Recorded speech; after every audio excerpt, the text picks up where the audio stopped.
സാമ്പത്തിക പ്രതിസന്ധി മൂലം വീടിന് ജപ്തി ഭീഷണി നേരിടുന്ന MLA CC മുകുന്ദന്റെ ജീവചരിത്രം ഷാർജ പുസ്തകമേളയിൽ പ്രകാശനം ചെയ്തു. വിശപ്പും വിവേചനവും എന്ന പേരിൽ ലാൽ കച്ചില്ലമാണ് ജീവചരിത്രം തയ്യാറാക്കിയത്. ദാരിദ്ര്യത്തിന്റെ എല്ലാ വേദനകളും അനുഭവിച്ച താൻ ആവേശത്തോടെയാണ് അതിദാരിദ്ര്യമുക്ത സംസ്ഥാനം എന്ന പ്രഖ്യാപനത്തെ കണ്ടതെന്ന് CC മുകുന്ദൻ MLA മീഡിയ വണ്ണിനോട് പറഞ്ഞു. പൊതുപ്രവർത്തനം കീശ വീർപ്പിക്കാനുള്ള മാർഗമാവുന്ന കാലത്ത് കടങ്ങൾ കൊണ്ടും ബുദ്ധിമുട്ടുകൾ കൊണ്ടും വാർത്തകളിൽ നിറഞ്ഞ ഒരു MLA ആണ് നാട്ടികയിലെ CC മുകുന്ദൻ. അദ്ദേഹത്തിൻ്റെ ജീവചരിത്രം ഇപ്പോൾ പുസ്തകമായി ഷാർജ അന്താരാഷ്ട്ര പുസ്തകോത്സവത്തിൽ പുറത്തിറങ്ങിയിരിക്കുകയാണ്. ജീവചരിത്രം പുറത്തിറങ്ങുമ്പോൾ എന്താണ് MLAക്ക് പറയാനുള്ളത്? പക്ഷേ ഇതിൻ്റെ അകത്ത് നമ്മൾ പറയുമ്പോൾ നമ്മുടെ മനസ്സിലുള്ള എല്ലാവരും ഇതുപോലെ ആവണം എന്നുള്ളതാണ്.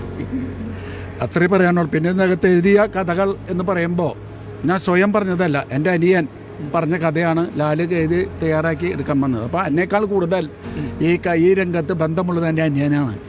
കണ്ണു കാണാത്തവനാണ് അവൻ. അപ്പോൾ ഈ കഥരകത്ത് പറയുന്ന ഏറ്റവും മരണപ്രധാനമായ വിശപ്പും വിവേചനമാണ്. ആ വിവേചനം എന്ന് പറയുമ്പോൾ തന്നെ നമ്മളെ സംബന്ധിച്ചിടത്തോളം പ്രത്യേകിച്ച് ഒരു MLA എന്ന നിലയിൽ കഥ പറയുമ്പോൾ അതിന് പ്രത്യേകതയുണ്ട്. പാർട്ടിയുടെ ആശയപരമായൊരു ആശയമാണ് സോഷ്യലിസം നടപ്പാക്കുക എന്നുള്ളത്. ഏത് പാസം വായിച്ചു കഴിഞ്ഞാൽ ഒരു വലിയൊരു മാറ്റം നമ്മുടെ മൊത്തം ഇന്ത്യയിൽ തന്നെ ഉണ്ടാക്കാൻ കഴിയുന്ന ഒരു ഭാഗമായിട്ടാണ് ഈ കഥയോടെ എല്ലാവർക്കും വായിക്കുമ്പോൾ നമുക്ക് തോന്നാൻ കഴിയുന്നത്. 2025 ഈ കേരള സർക്കാർ ഒരു പ്രഖ്യാപനം നടത്താണ്. തർക്കങ്ങളുണ്ടെങ്കിൽ പോലും നിയമമന്ത്രി ഒരു റൂൾ പ്രഖ്യാപിക്കുകയുണ്ടായി. 300 പ്രകാരമുള്ള ആക്ട് പ്രകാരം ഈ സഭയിൽ ഒരു ആശയം അവതരിപ്പിക്കാൻ പോകുന്നു എന്നുള്ള പറയുകയും പെട്ടെന്ന് നമ്മുടെ മുഖ്യമന്ത്രി പിണറായി വിജയൻ ആശയം ഒരു പട്ടിണിയില്ലാത്തൊരു കേരളത്തിലൊരു പ്രഖ്യാപനം വന്നപ്പോൾ തന്നെ എന്നെ സംബന്ധിച്ചിടത്തോളം എൻ്റെ ഈ രോമങ്ങളൊക്കെ ഏറ്റു നിന്നു. അതൊരു മനസ്സിൻ്റെ ഒരു വികാരമാണ് എന്നാണ് എൻ്റെ മനസ്സിൽ കാണുന്നത്. ഇനിയും ഈ പുസ്തകത്തിൻ്റെ അകത്ത് വലിയ ചരിത്രമൊന്നും കൂടുതൽ പറഞ്ഞിട്ടില്ല. ഞാൻ പ്രതിദാനം ചെയ്യുന്ന ചില ചരിത്രങ്ങൾ പറയാനുണ്ട്. അതിൻ്റെ അകത്ത് പറയുന്നുണ്ട് ലാസ്റ്റ് പേജിൽ ഇത് തുടരുമ്പോൾ പലർക്കും ചില മാനസികമായ തകരാറുകൾ ഉണ്ടാകും എന്നാണ് എൻ്റെ പ്രതീക്ഷ.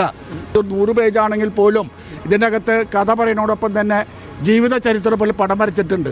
അപ്പോൾ അതുമായി ബന്ധപ്പെട്ട ആൾക്കാരെ കുറിച്ച് നോക്കുമ്പോൾ തന്നെ അവരും ഇതിൻ്റെ ഒപ്പം ഒരുമിച്ച് നിന്നുകൊണ്ടാണ് ഒരു പുസ്തകം തയ്യാറാക്കാൻ കഴിയുക എന്നൊരു വലിയൊരു ചരിത്രമായ ദൗത്യമാണ് ഈ പുസ്തകത്തിൻ്റെ അകത്തുള്ളത്.